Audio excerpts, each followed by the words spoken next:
I'm Shelby Bonney, and I'm here with Judy Estrin as part of the Technology for Obama Innovator Series. It's such a pleasure to be with you, Judy. Pleasure to be here. Thank you. So as you probably know, Judy is a serial entrepreneur, started a lot of companies, was at one point CTO of Cisco, and is also on a number of highly successful companies from FedEx to Walt Disney, or was on the board of FedEx.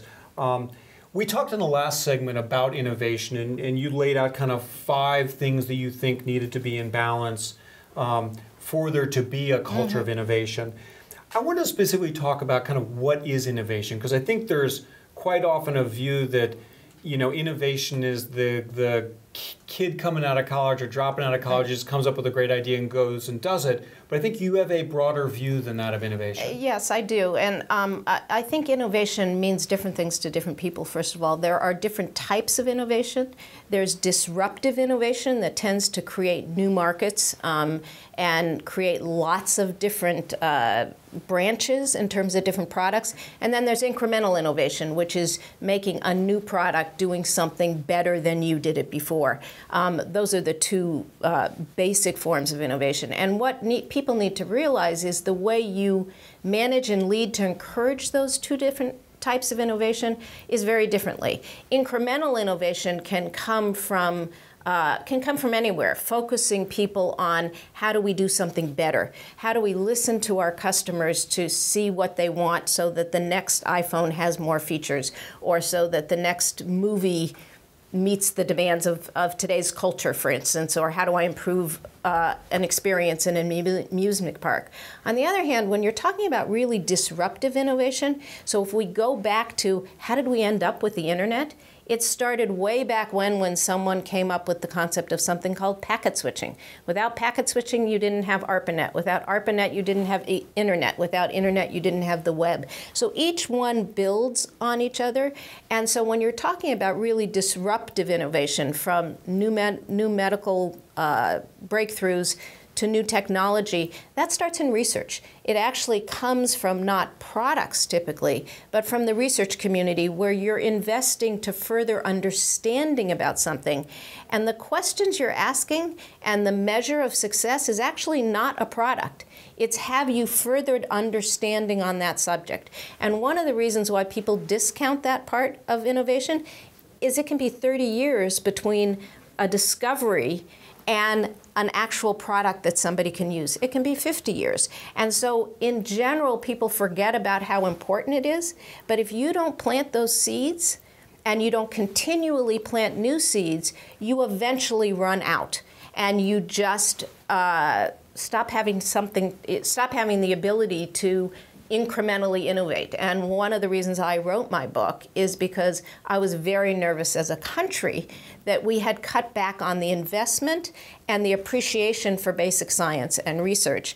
And we were basically, as people say, eating our seed corn, and that we were going to run out of the foundation that we needed to grow the economy. And if you think about what happened, and I'll come back to the word balance again, it's not that incremental innovation is bad. You need balance between these different things. Not all innovation is good. Financial engineering is innovation. It may not be the best thing for the economy.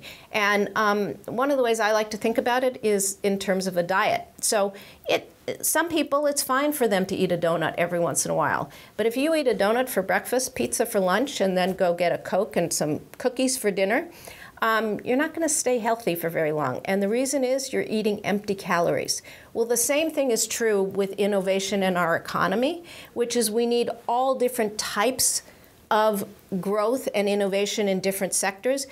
But empty calories when it comes to the economy is innovations that don't create jobs or don't give back nutrients to the economy in terms of spending. Those are the 2 things we need for growth. So not all innovation actually helps the economy. And if you think about why we're talking about innovation, it's because we need economic growth and we need to solve problems that people have. And so I think it's really important for people to understand that it's not that the financial service sectors is bad, but too much of our growth came from that sector. And when you have over 40% of your GDP growth from empty calories, then you get in trouble. So it's not that things are bad or good. It's that you need balance. And we need those entrepreneurs who, in their garage, there's 2 of them that very quickly turn around an app. But we also need to be funding those scientists that are working on the foundational innovation and discovery that's going to lead to products for years and years to come. And how do you, if you were to kind of give us a grade as a country right now on how you think we're doing on innovation, what grade would you give us? I would say that we're doing well on incremental innovation. Certainly, being here in the Valley, you can look at an enormous amount of incremental innovation. But we're not doing very well in terms of supporting the foundation for the more disruptive innovation, because that takes investment in research. It takes investment in education and in our people assets in the country. And in that area, we have gone backwards over the last couple decades. Well, good. Well, I think I look forward to talking about that in a minute. So it's been a pleasure talking with you, and we will continue this discussion in a second. So thank you.